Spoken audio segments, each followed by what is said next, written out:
What's going on, everyone? Dalton Hopkins of Frontstretch.com, and welcome to part two of Rebranding Brandon Brown. Brandon, thank you for being here and joining me today. This one, we're going to talk about a little more you entering NASCAR, a little bit more after your whole Little League days, if you really want to call it that, your Little League days, late models. Now we're getting into the big leagues. Tell me about what made you decide to enter such a competitive and cutthroat world, in both competitively and in marketing world of NASCAR.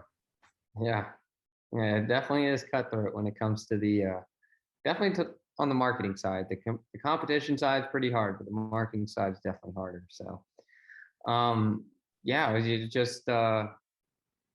was just a dream of ours to make it to NASCAR and to race professionally in stock cars. And well, there's really no other place you can go do that other than NASCAR. So that was our landing pad, and that's where we wanted to be. So we entered the Truck Series, made our debut in Iowa, and that was probably one of the roughest races of my career. I feel like everything that happened in that race that could go wrong went wrong, and we didn't really know what to expect when it came to running that long of a race, because, like you'd said, everything we'd done before was late model stock cars. So you had 75 lap features or 120 lap features, not, you know, upwards of 250 laps.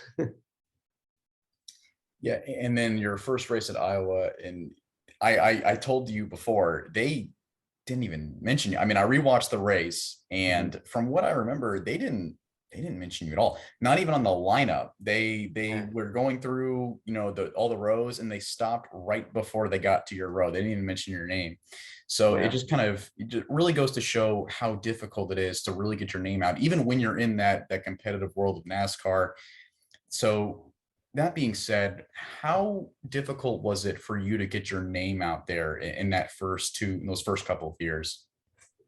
I mean, yeah, it was incredibly difficult. It's just something where I don't know if it's because we didn't do the right steps, according to NASCAR, where most people, their step is go kart, Bandolero, Legends car, late model stock car, K&N Pro Series trucks. Because we skipped from go kart to late model to truck, and I don't know if we just didn't do the correct steps or what, but yeah, they were very focused on talking about anybody and everybody else that was on the track. And looking back, it was a bummer because we were so excited. It was our first race, and where I was like ready to see myself or the truck on TV like we had always dreamed of, and it just wasn't there. So it was kind of a bummer, but it's probably a good thing they didn't show us, because our truck, I mean, it was an old Eddie Sharp racing truck. Um, it was we were pretty far off the pace just because we didn't have much of an idea on what it took to set them up. It was very different from the late model that we had been running, and just had some radio issues. Unfortunately, we had a lot of pit crew issues, but that's because I guess my family didn't really understand how intense a pit crew is and what it takes to be a tire changer, a gas man, or jack man, because they thought we could piece it together with our own crew, our own family members like Dad and uh, David Clark, who still works with us, tried going over the wall, and um, Adam was our crew chief, but it was kind of wild when we hit pit road. It looked like the Bad News Bears. Like, we had the slowest pit stops you'd ever seen. I mean, I thought we were going to go a lap down under caution.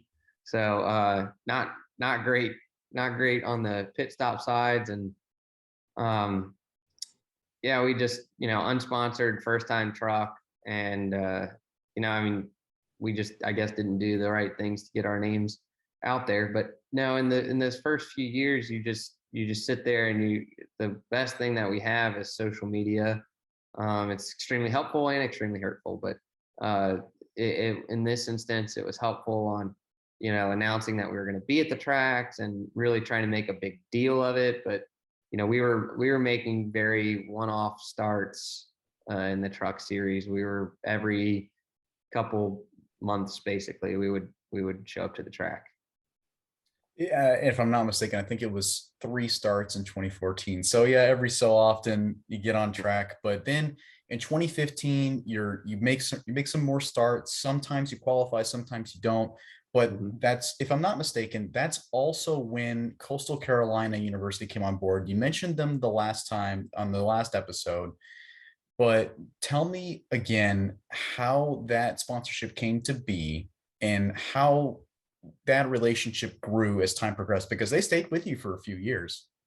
Yeah, no. So that was I had just became a student at Coastal Carolina University when that sponsorship happened. We were going to make extremely limited truck series starts, just kind of trying to get licensed up, do the whole jumping through the hoops to get licensed for um, intermediate tracks and super speedways and everything else that you need to do. So we planned on, I was in college full time, so we couldn't run a full season and have me doing school at the same time. So we decided we were gonna. I think that was like a 6 to 8 race season, and we wanted to get everything set so that in the event that we went full time, we could still run for Rookie of the Year. Um, so at during that year, we were at Atlanta Motor Speedway, and I had, again, just started at Coastal, so I had everybody that gets to their college for the first year is excited, and they wear their college gear, whether it's a polo or a hat or whatever. And I had the Coastal Carolina University hat on, and I took a picture with the truck, and we were in the pits, and just posted that I was excited for the race, and I think I hashtagged it CCU and chants up, and uh, I guess somebody at the school gave it to the comms VP, Bill Plate, and when I got back to Coastal after that race, he had ended up calling me and bringing me into his office and was like, "Hey, what's this?" And turns out Bill was a NASCAR fan, and he was just like, "This is awesome! Like, how do we get Coastal more involved?" And then that's when I freaked out because I was like, "Okay," like, I put on my best sales act, and but I pitched them everything I could to sponsor our truck. Just a lot just a lot of pieces falling into place there. But I mean, what joy, I mean, that you Yeah. must have felt at that moment that somebody was finally interested in your NASCAR endeavors. And then your relationship grew throughout 2015. But again, you said you were already a student. Can you tell me a little bit, like, again, you have that degree in communication, and that probably includes some marketing. I would know, I have the same degree, but Yeah. you also, we took those classes and you were learning these new lessons. Were you in those classes thinking, oh, I can apply this to my race team, or oh, I can apply this to racing in general? Was there kind of that connection being made in the classroom as well? Yeah. So where it helped a lot was when I was taking these classes and I was learning kind of how media worked and how kind of the social media aspect worked. Um, it's something that you take and you, like, for me, I was able to take things that I was learning in the classroom, apply them into a real life scenario.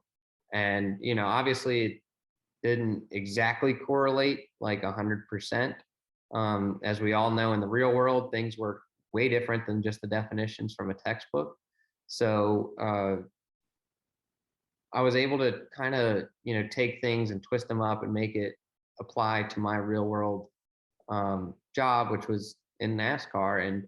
And we were able to start using things that we had learned to kind of up our presence in social media and up our presence just with media members and create those relationships. And it made it way easier to talk to people, because these are professionals, these that you're dealing with in NASCAR. Everybody that's doing this is, especially when you first get into NASCAR, you're looking at everybody like, oh my God, they are like, they have to be like the professional speaker. So it can be intimidating to go talk to them. And again, with a small family team, you don't have a publicist, you don't have somebody in charge of PR, you don't have somebody that's guiding you. So basically, I was leaning on a lot of professors and a lot of the things I learned to kind of guide me. Was there anything in the classroom? Was there any specific lesson that you kind of learned that you think was probably the biggest lesson that you applied to your racing team?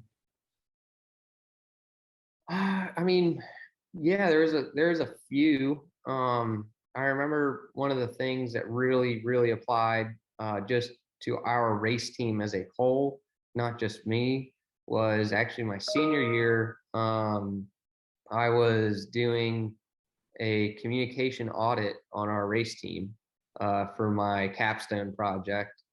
And because of that, I was able to kind of learn where a lot of our communication efforts were kind of getting skewed between everybody from, you know, everybody that's sweeping the shop all the way up to the ownership roles with my dad. And that kind of applied, and we were able to really actually start shaping our team a little better, and becoming a little more uniform and a lot more presentable at tracks, because our communication effort was there. And I know everybody jokes about a communication degree, but that's the most important piece of business. I mean, I don't care what product you have to sell or what service you have. If you don't have communication, you don't have a business. So it's it was really important to apply to our team. I'm a little inclined to agree on the communication side of things. Such an applicable piece of piece of business that you really need literally in anything. So, but yeah, I definitely agree. Of course, I might be a little bit biased. Yeah. So let's go into 2016 now, into the truck series. Still, you earned your first top five, your first and only top five in the truck series at Daytona that year. Do you remember that at all? And can you tell me a little bit more about what that feeling meant as you got out of the truck? Yeah. So that was a cool race for us, because it was my first sponsored race that wasn't Coastal. It was a company that they no longer exist, called Encase It, which built the casings you have with your cars there. They built sports display cases. And so they had sponsored our Daytona truck, and I was excited because I had Encase It, I had Coastal. We were doing some media stuff beforehand. Dick Vitale, Dickie V, he gave us a shout out on social media, which was really cool. But when we were actually at that race, we had myself, and then I brought friends from Coastal, Colin Fern, who still works for our team, and then my other friend Dalton, who actually now owns Bar Visuals. He's a photographer at the NASCAR tracks, working for cup teams now, like Team Trackhouse and stuff like that. So it's awesome that a couple of Coastal grads started there, and now look at us trying to make it in this big industry. But no, we were there, and we were just kind of like, okay, we just need to figure out how to avoid the big one. Just that's all we have to do, is avoid the big one. And I remember in that race that I was just latched onto Crafton's bumper, and I was like, well, this guy is a series champion. He knows what he's doing. I'm just gonna latch on here, and wherever he goes, we go. And I just remember pushing him the entire race, all the way up until like the last lap. I think it was Christopher Bell flipped over in that race, and felt bad for him. But we ended up crossing the line with a top five. And I just remember Coastal being extremely happy because we beat William Byron, who was in the Liberty University Tundra.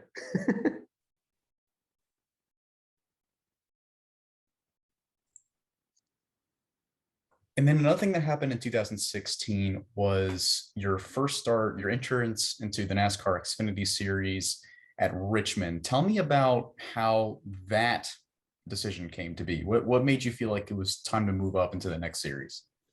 So it was a little less of a skill-based decision. It was more of a office business standpoint decision because at the time, um, the truck series wasn't running Fillmore engines. You had the choice of running an SB2 or an R07, which is, you're basically getting the same built motors that you would get in the Xfinity series. Um, and the truck series just at the time didn't have as much, uh, their TV ratings weren't very good. And uh, the cost of running a truck compared to the purse, the cost of running a truck, it was comparable to running a NASCAR Xfinity Series car, but the purse payout was way higher in the Xfinity Series. Obviously, the competition was way stiffer, but the purse was way higher in the Xfinity Series. So we decided, you know what, let's go ahead and let's make the transition, and we did, and we got our first car from GMS, uh, and they actually brought us out to Richmond, and they helped us with our first race with it. And it was it was wild because to me, we jumped in the car, and it had felt the same as like how some of my trucks had felt, where it's like, okay, we're a little free, we're not overly great, we have a lot of stuff we can work on, but how are we? And they're like, okay, yeah, understand you're P9 right now. And I was like, I had never been in the top 10, like just off of practice speed. So I was like, oh, wow, this is crazy. Like these guys had the same problems as us, just way faster. But yeah, we got to make our first Xfinity series start in Richmond, and yeah, that one had Coastal on board, and Clark Electric, and Mid-Atlantic Wrecker Service. So it was a fun weekend. And then we're going to fast forward a little bit after that first start, first Xfinity start at Richmond. We're going to fast forward a little bit to 2020. I know it's a big jump, but that was a really big year for you and for the sport as a whole, because you got a top 10 at Daytona in the Xfinity series. But then, of course, the big one happened, and I'm not talking about a crash. Of course, COVID-19 occurred. There was a huge break in NASCAR, and then we came back in Darlington. How hard was that for you as somebody who's constantly looking for sponsorship, who's constantly looking for a more partnership opportunities as a small race team in NASCAR? Yeah, I mean, it was incredibly hard because we didn't have much partnership to kind of sail us through the the time of COVID and the break that it caused. So, sorry, going through that break from COVID, there was no income for the team. There was a little bit of government stimulus, but all the team got laid off, and we were all kind of working odd and end jobs during that time. Like I went and worked as a property manager, um, making sure basically the parking lot was clean, and I was collecting rent checks. And it was a good reminder of I don't want to go work in the real world. I like to work in NASCAR. So when we finally got to go back racing, it was weird because there was no fans at the tracks. There was very limited personnel inside the tracks. So all of your marketing efforts changed from interacting with fans and giving them products and doing coupons and giveaways and everything like that. It all changed to social media driven and TV time. And so it was like taking everything that was already limited and cutting it down even more. And then trying to expect us to go out and land a bunch of big sponsors to keep us operational. So it was extremely difficult. We were able to keep in some good partnerships, like with Larry's Lemonade, and a couple of bigger ones that kept us going. So working with them and trying to make connections through them was the key to it all. So, but I just remember it was extremely difficult. And then when the sport came back in Darlington, you finished 13th, and then Charlotte and Bristol happen 8th and 7th. We're getting top tens all of a sudden at tracks that aren't, usually wildcard races. They're tracks that are like actually difficult to drive. Yeah. And suddenly the team starts to see success.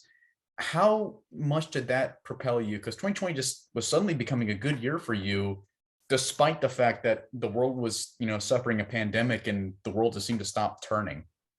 Yeah. Yeah. I think what came to help us was that the NASCAR had taken away our practice time and our qualifying, because now teams were solely reliant on whatever they unloaded with, and then for drivers to kind of communicate back during a race to make in-race adjustments to make their cars better. So our team wouldn't struggle as much. We wouldn't really show up to the tracks with a bunch of different setups in mind, because we didn't have the equipment to change it all out, like having a bunch of different shock and spring packages and different uppers and lowers to put on, and a bunch of different sway bars, track, like whatever it was needed to do to adjust your setup at the track. We kind of showed up with one and tweaked on it, so it was already in our game plan of what we usually do.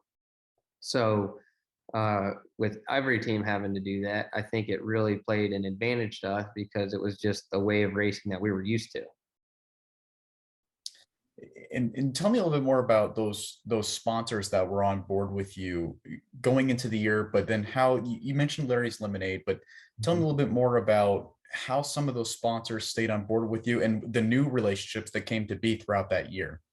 Yeah, so we had like Larry's Lemonade and Jabs Construction, and just Mid Atlantic Record Service, many others. Just we were solely focused on trying to really knock it out of the park with everybody that we had. And I think because of that and our efforts, we were able to start kind of navigating to land some others. And it makes it really easy when you're running in that top 10, because then now the TV's covering you. Now they're talking about you. Now it's not weird to see the 68 on TV. It's not just because we're at a super speedway race. So with that extra TV coverage and everything that we were getting, it made it a lot easier to try and sell us, especially when we started looking towards running into the playoffs. And talking about TV coverage, you think it was great when you're running in the top 10. Now Yeah. you're in the playoffs, and now you're taking photos with all the other big time Xfinity drivers who are winning races. Now you're a part of that crew. Yeah. What you hadn't earned your first win yet, but this was suddenly becoming so much more real for you, so much for real for your race team, despite the fact that COVID really hurt you. You still Mhm. came out of the woodwork and you still seemed to not only survive, but then thrive. What was that year? At the end of the year, you made the playoffs. What did that mean for you as a whole and as a person? Did you feel like that you started to meet your goals? Yeah. So the playoffs wasn't really in the goal book there. We were just more focused on getting through the year and trying to survive. But when we started going out and exceeding expectations, then it's a big momentum piece. You have so much confidence walking into the track, and you're carrying the good momentum of some really good races and some really great finishes, that you almost feel unstoppable. So then when you're running, and you're running that strong, it becomes more of an expectation um, in the garage, and the expectation you give yourself. So when you're racing really hard around these competitors, they're used to racing around you. It's not, again, it's not uncommon for the 68 to be there, to where other drivers are kind of just trying to shuffle you out or make some crazy dive bomb moves to put you three wide, because they race you with a different level of respect than they normally would have. So when we were in the running for the playoffs, it made it the goal of winning a race. It made it feel a lot more attainable. I don't know if it necessarily was. If you went back and looked on the data sheets and what we had, it didn't really change anything. But we, it just gave you that feeling of it was much more of an attainable goal. And then, as if COVID wasn't bad enough, Yeah.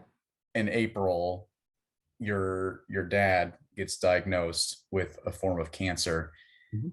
and it just seemed like that seemed to be now a lot of the focus on it, that put more media focus on you, because now this was becoming a much more of a personal story for so many.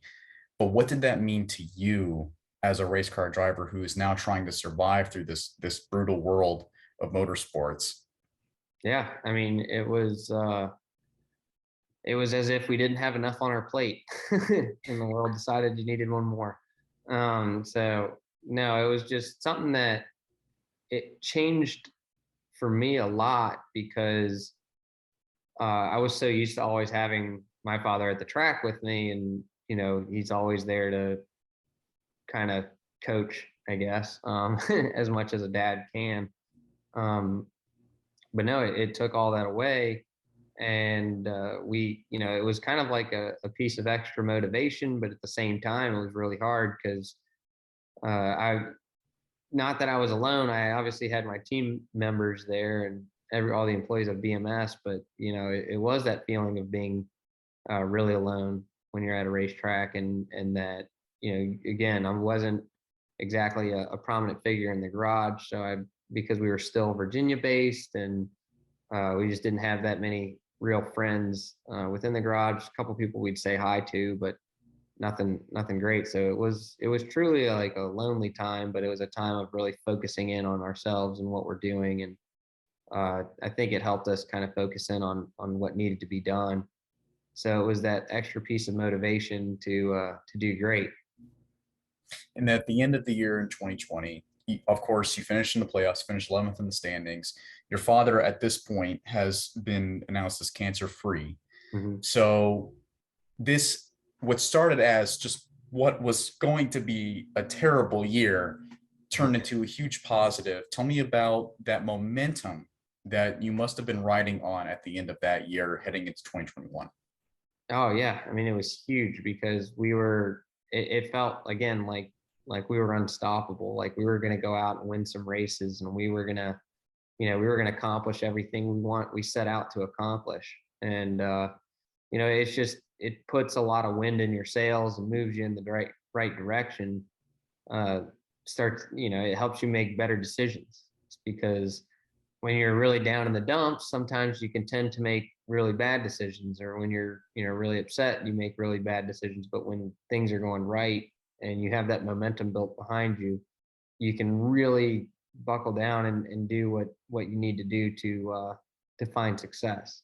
And that's what we were able to do. And at the end of the season, I mean, I was riding high, like we were going to go sell the entire 2021 race season, like just a one big sponsor. I mean, it didn't happen obviously, but it felt like anything was possible.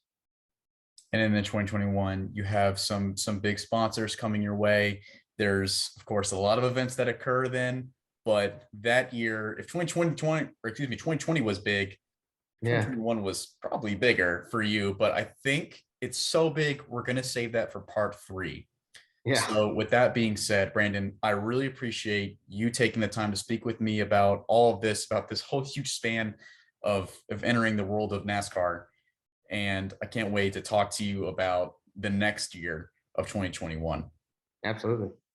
All right. Brandon, thank you so much, and you have a good one. Thanks. You too.